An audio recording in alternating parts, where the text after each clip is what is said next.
আমি বললাম, বাবা, ঘুমের মধ্যে অন্ধকার রুমে আপনি আমার সাথে কি করছেন? বাবা বলল, মাসিমু, আজকে আমি তোমাকে একটা নতুন খেলা শেখাবো। আমি বললাম, বাবা, এই রাতের বেলা আপনি আমাকে কোন ধরনের খেলা শেখাবেন? বাবা বলল, মাসিমু, এই খেলাটা রাতে খেলতে হয়, এটা দিনে খেলা যায় না। আমি বললাম, বাবা, এটা আবার কেমন খেলা যা রাতে খেলতে হয়? বাবা বলল, মাসিমু, আমি তোমাকে এই খেলাটা শেখানোর জন্যই তো তোমার মায়ের কাছ থেকে এখানে চলে আসলাম। আমি বললাম, বাবা, তাহলে চলো আমরা নতুন খেলা শুরু করি। তারপর, বন্ধুরা, বাবা আমাকে নতুন খেলা শেখাতে গিয়ে খালি রুমে একা পেয়ে আমার সাথে যা করল, তা শুনলে আমি গ্যারান্টি দিয়ে বলতে পারি, তোমাদের দাঁড়িয়ে যাবে। তাই তোমাদের পায়ে ধরে বলি, ভিডিওটা শুরু থেকে শেষ পর্যন্ত দেখো। বন্ধুরা, আজকের গল্পটি খুবই ইন্টারেস্টিং, আশা করি তোমরা পুরো গল্পটা শুনলে অনেক মজা পাবে। বন্ধুরা, তোমাদের কাছে আমার ছোট্ট একটি অনুরোধ, তোমরা দয়া করে আমার সামিয়া ব্লগ চ্যানেলটি সাবস্ক্রাইব করে আমাকে সাপোর্ট করবে। তাহলে কথা না বাড়িয়ে চলো গল্প শুরু করি। আমি মাহমুদা আক্তার সিমু, আমার ডাক নাম সিমু। বন্ধুরা, গোপনীয়তা রক্ষা করার জন্য আমি আমার ছদ্মনাম ব্যবহার করলাম। আমার বর্তমান বয়স 20 বছর, কিন্তু আমি তোমাদেরকে যে গল্পটি বলবো, তখন আমার বয়স ছিল মাত্র 4 বছর। আমি বাংলাদেশের রাজধানী ঢাকায় থাকি, আমার জন্ম হয়েছে ঢাকায়, যদিও আমার দেশের বাড়ি নোয়াখালীতে, সেখানে আমার দাদা দাদি থাকেন। বন্ধুরা, আজকে আমি তোমাদেরকে বলবো কিভাবে আমার নিজের বাবা মাত্র 4 বছর বয়সেই আমার জীবনের প্রথম ছন্দপতন ঘটেছিল। তখন কিন্তু বন্ধুরা আমি খুব একটা বেশি বুঝতাম না, বাবার আদর, ভালোবাসা, স্নেহ, মায়া, মমতাকে অন্যরকম চোখে দেখতাম। আমাদের পরিবারের সদস্য সংখ্যা ছিল মোট 4 জন, বাবা মা, আমি এবং আমার ছোট্ট বোন। আমি আমার পরিবারের বড় মেয়ে, সেই হিসেবে সবাই আমাকে অসম্ভব আদর, স্নেহ, ভালোবাসা দেয়। বিশেষ করে বাবা আমাকে অনেক ভালোবাসত, অনেক স্নেহ করত, অনেক আদর করত। বাবার ভালোবাসা বন্ধুরা ভোলার মতো নয়, কিন্তু আমার বাবা সেরকম ছিল না। আমার বাবার ভালোবাসাটা একটু ভিন্ন ছিল, যা অন্যান্য বাবাদের মতো ছিল না। আমার বাবা যখন আমাকে স্নেহ করত, আমাকে আদর করত, তখন আমি কিছুটা অবাক হতাম, কারণ আমার বাবার স্নেহ করা বা আদর করাটা সাধারণ কোনো বাবার মতো ছিল না, একটু ভিন্ন রকম ছিল। আমার নিজের বাবা বলেই আমি ভয়ে কিছু বলতাম না, আমি মনে করতাম প্রত্যেক বাবাই মনে হয় মেয়েকে এভাবেই ভালোবাসে, এভাবেই স্নেহ করে।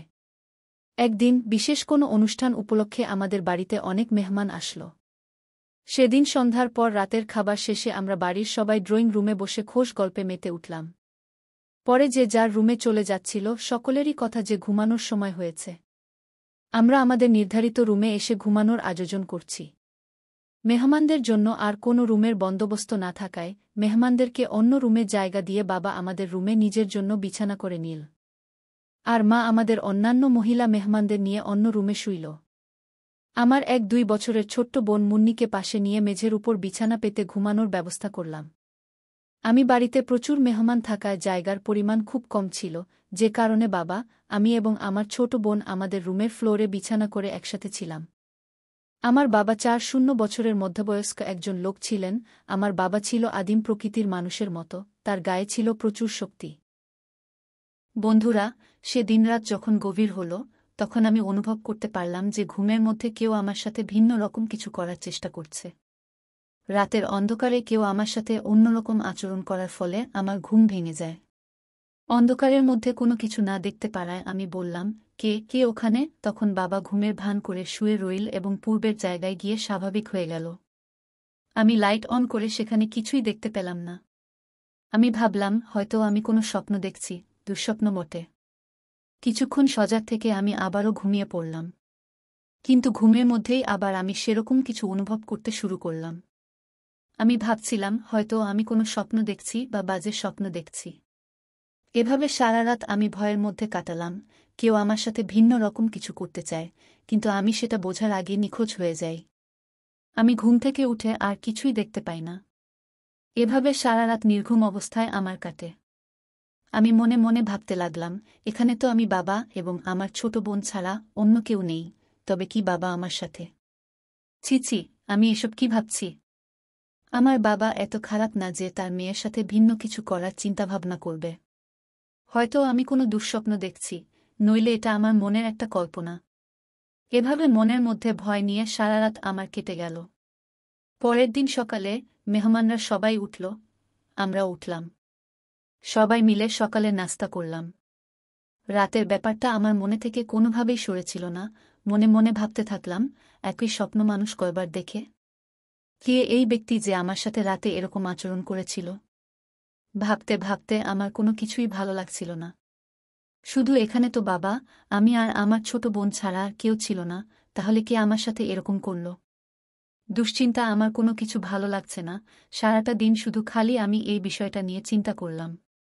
যদিও আমার সাথে খুব বাজে আচরণ করার চেষ্টা করছিল, কিন্তু আমি সজাগ হয়ে যাওয়াতেই আবার তার অবস্থানে চলে গিয়েছিল, যে কারণে সে আমার বড় ধরনের কোনো ক্ষতি করতে পারে নাই। মনে মনে ভাবলাম, যাক, সেটা আমার কপাল ছিল, এই বিষয়টা নিয়ে চিন্তা করলে আর কোনো লাভ হবে না।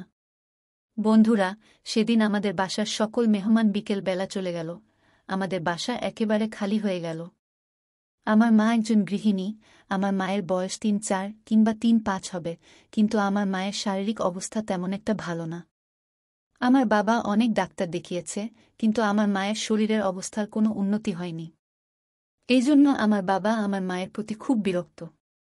কেন জানি আমার কাছে মনে হলো, আমার বাবার যা প্রয়োজন তা আমার মায়ের কাছ থেকে পাইনি। সপ্তাহখানেক পর, বন্ধুরা, একদিন রাতে যখন ১২টা কিংবা ১টা বাজে, তখন আমি ওয়াশরুমে গেলাম ফ্রেশ হয়ে আসার জন্য। আমার মা রুম এবং ওয়াশরুম পাশাপাশি। হঠাৎ করে আমার মা বাবা যে রুমে থাকে, সেই রুম থেকে এক অদ্ভুত ধরনের আওয়াজ ভেসে আসছে। আমার কাছে মনে হলো, কেউ যেন আমার মাকে মারছে। আমি খুব দ্রুত বাবা মায়ের রুমের দরজার পাশে গিয়ে কান পেতে শোনার চেষ্টা করলাম, সেখানে কেউ আছে কিনা বা কেউ আমার মাকে মারছে কিনা। বন্ধুরা, যখন আমি আমার বাবা মায়ের রুমের দরজার পাশে কান পেতে একটু ধ্যান করলাম, তখন আমি শুনতে পেলাম বাবা মাকে খুব বাজে ভাষায় বকছে। আমি ভাবলাম, এত রাতে বাবা আমাকে বকছে কেন? তখন আমি আরেকটু ধ্যান করে শোনার চেষ্টা করলাম, সেখানে বিষয়টা কি। তখন আমি স্পষ্ট শুনতে পেয়েছিলাম, বাবা মাকে বলছে, তুই আমার বউ, নামে মাত্র বউ, তোকে বিয়ে করেছি আজ থেকে ১-৫-১-৬ বছর হয়ে গেছে, তুই এখনও আমাকে একটি ছেলের সন্তান উপহার দিতে পারলে না। দিয়েছে তো ২টি মেয়ে, আর ছেলের সন্তানই আমি কি করে আশা করব? তোর সাথে তো আজকে ৪-৫ বছর ধরে আমার কোনো কিছুই হয় না। একদিকে তোর এত শারীরিক সমস্যা, অন্যদিকে আমার ২টো মেয়ে বড় হয়ে গেছে। এখন যদি আমি দ্বিতীয় বিবাহ করি, মানুষ কি বলবে? কিন্তু আমার তো মনে অন্য কিছু চাই। তারপরেও তোকে কতবার বলেছি, আমাকে দ্বিতীয় বিবাহ করার অনুমতি দে, তাতেও তুই রাজি না। এখন আমি কি করে চলি বল, আমি এখন কি করে চলি? আমার বাবার এরকম দোকানি কথা শুনে আমার মা তখন আস্তে আস্তে করে কাঁদতে শুরু করল। আমার মার কান্নার শব্দ আমার কানে ভেসে আসছে, আর এদিকে আমার বাবা আমার মাকে যাতা বলে যাচ্ছে। তারপর, বন্ধুরা, আমি অনুভব করলাম বাবার আগে ক্রোধে দরজা খুলে মনে হয় ওয়াশরুমে আসবে। আমি বাবার দরজা খোলার উপস্থিতি টের পেয়ে আমি খুব দ্রুত আমার রুমে চলে আসলাম। আমি আমার রুমে এসে খুব দ্রুত শুয়ে পড়লাম। একটু পরেই, বন্ধুরা, আমি শুনতে পেলাম বাবা আমার রুমের দরজায় এসে নক করছে আর আমাকে ডাকছে, আর বলছে, মা সিমু। উফ, তো একটুকু আমি বাবার ডাক শুনে উঠলাম, উঠে এসে দরজা খুলে দিলাম। দরজা খোলার সাথে সাথেই বাবা আমাকে বলল, মা সিমু, তুমি কি এখনো ঘুমাওনি? আমি বললাম, জি বাবা, আমি এতক্ষণ ঘুমিয়েছিলাম। কি তখন বাবা আমাকে বলল, মা সিমু, আমার আজকে খুব একটা ভালো লাগছে না। তোমার মা একটু পরপর জোরে জোরে কাশি, যে কারণে আমার ঘুম হচ্ছিল না। তোমার মার এই রোগ মনে হয় ভালো হবে না। মা সিমু, তোমার মায়ের এই সমস্যার কারণে আমি আর ঘুমাতে পারছি না, তাই আমি সিদ্ধান্ত নিলাম, আমি আজকে তোমাদের পাশে থাকব। আমি বললাম, ঠিক আছে বাবা, তাহলে আপনি আমাদের পাশে শুয়ে থাকেন গু। বন্ধুরা, সেদিন আমার বাবা আমাদের পাশে শুয়েছিলেন। আমি শুয়েছিলাম বাবার বাম পাশে, আর আমার ছোট্ট বোন শুয়েছিল বাবার ডান পাশে, অর্থাৎ আমার বাবা, আমরা ২ বোনের মাঝখানে শুয়েছিলাম। এভাবে শুয়ে থাকতে থাকতে হঠাৎ আমি ঘুমিয়ে পড়লাম। কিন্তু ঘুমের মধ্যে গভীর রাতে হঠাৎ আমি অনুভব করলাম, আমার সাথে কেউ ভিন্ন রকম কোনো কিছু করার চেষ্টা করছে। লোকটির সেই আচরণে আমার ঘুম ভেঙে গেল। আমি ঘুম থেকে উঠে বাবাকে আমার পাশে খুব বাজে অবস্থায় দেখতে পেলাম। তখন আমি বাবাকে বললাম, বাবা, আপনি আমার সাথে এসব কি করছেন? আপনার মেয়ের সাথে ঘুমন্ত অবস্থায় সবকিছু করার আগে আপনার বিন্দু পরিমাণ লজ্জাবোধ হয়নি? তখন বাবা আমাকে বলল, মা সিমু, তুই তো আমার বড় মেয়ে, তুই তো আমার কষ্টটা কিছু হলেও বুঝবি। বন্ধুরা, ভিডিওর মাঝখানে একটা কথা বলতে চাই, আমি তোমাদের আনন্দ দেওয়ার জন্য খুব কষ্ট করে ভিডিও বানাই, তাই তোমাদের কাছে অনুরোধ থাকবে, অবশ্যই এই ভিডিওটি দেখে একটি লাইক করবে এবং সামিয়া ব্লগ চ্যানেলটি সাবস্ক্রাইব করে পাশে থাকবেন। আমি তো তোমার সাথে খারাপ কিছু করছি না, আমি তো তোমার সাথে ঘুমের মধ্যে একটি মজার ধাঁধা খেলছি। আমি বললাম, বাবা, ঘুমের মধ্যে অন্ধকার রুমে আপনি আমার সাথে এটা কেমন ধাঁধা খেলেছেন? আমি তো অনেক ভয় পেয়ে গিয়েছিলাম। বাবা বলল, মা সিমু, আজকে আমি তোমাকে একটা নতুন ধাঁধা খেলা শেখাবো। আমি বললাম, বাবা, এই রাতের বেলা আপনি আমাকে কোন ধরনের ধাঁধা খেলা শেখাবেন? বাবা বলল, মা সিমু, এই ধাঁধা খেলাটা রাতে খেলতে হয়, এটা দিনে খেলা যায় না। আমি বললাম, বাবা, এটা আবার কেমন ধাঁধা খেলা যারা রাতে খেলতে হয়? বাবা বলল, মা সিমু, আমি তোমাকে এই ধাঁধার খেলা শেখানোর জন্যই তো তোমার মায়ের কাছ থেকে এখানে চলে আসলাম। তারপর, বন্ধুরা, বাবা আমাকে নতুন একটি মজার ধাঁধা খেলা শেখানোর জন্য নির্জন রাতে খালি রুমে বাবা আমার সাথে নতুন ধাঁধা খেলা কিভাবে খেলতে হয় তার প্রশিক্ষণ দিচ্ছিল। এমন সুন্দর আর মজার খেলা যা আমি আগে কখনো খেলিনি। আমি বললাম, বাবা, এটা আবার কেমন খেলা? এই খেলাটা তো প্রথম প্রথম অনেক কষ্ট হয়। বাবা বলল, মা সিমু, এটা একটা নতুন খেলা, এই খেলাটা প্রথম প্রথম একটু কষ্ট লাগে, তারপর খেলতে খেলতে আস্তে আস্তে অভ্যাস হয়ে যায় এবং পরবর্তীতে অনেক ভালো লাগে। তোমার অনেক ভালো লাগবে। পৃথিবীতে যত মেয়ে আছে সকল মেয়ে সাধারণত এই খেলাটা খেলে থাকে। ভবিষ্যতে তোমারও এই খেলাটা খুব ভালো করে খেলতে হবে, তাই তোমাকে আগে আমি এই খেলার প্রশিক্ষণ দিচ্ছি। বন্ধুরা, সেদিন সারারাত আমি আর বাবা মিলে ওইরকম একটা নতুন খেলা খেলছিলাম, যে খেলার কারণে বাবার আমার মন দুটোই ভালো হয়ে গেল। আসলে বন্ধুরা, খেলাধুলা করা শরীর এবং স্বাস্থ্যের জন্য খুবই উপকারী। বন্ধুরা, পৃথিবীতে এমন অদ্ভুত ধরনের খেলাধুলা আছে যা করলে মানুষের শরীর এবং মন উভয়ই ভালো থাকে। তবে এই খেলাটির একটি নির্দিষ্ট মাত্রা রয়েছে এবং খেলোয়াড়দেরও একটি সীমা আছে যা আমি আগে বুঝতাম না। আমার ক্ষেত্রে খেলার সিস্টেম ও ধরন স্বাভাবিক ছিল, কিন্তু খেলার প্রকৃত রূপ ছিল কিছুটা ভিন্ন। যার হাতে আমার জীবনের প্রথম ছন্দপতন ঘটেছিল তখন আমার বয়স মাত্র 4 বছর।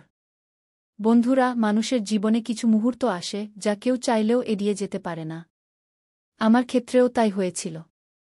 যদিও আমি বাবার সাথে এই ধরনের খেলায় কোনো আগ্রহী ছিলাম না, তবু পরিবেশ ও পরিস্থিতি আমাকে আন্তর্জাতিক মানের খেলোয়াড় বানাতে বাধ্য করেছিল। যাই হোক বন্ধুরা, সবই আমার কপালের লিখন। তবে আমি প্রার্থনা করি তোমাদের জীবনে যেন এমন পরিস্থিতির মুখোমুখি হতে না হয়। বন্ধুরা, আজকে এই পর্যন্তই। গল্পটি যদি তোমাদের ভালো লাগে তাহলে অবশ্যই লাইক, কমেন্ট ও শেয়ার করবে। আর এরকম নতুন নতুন গল্প পেতে আমাদের পরি মনি চ্যানেলটি সাবস্ক্রাইব করে পাশে থাকবে।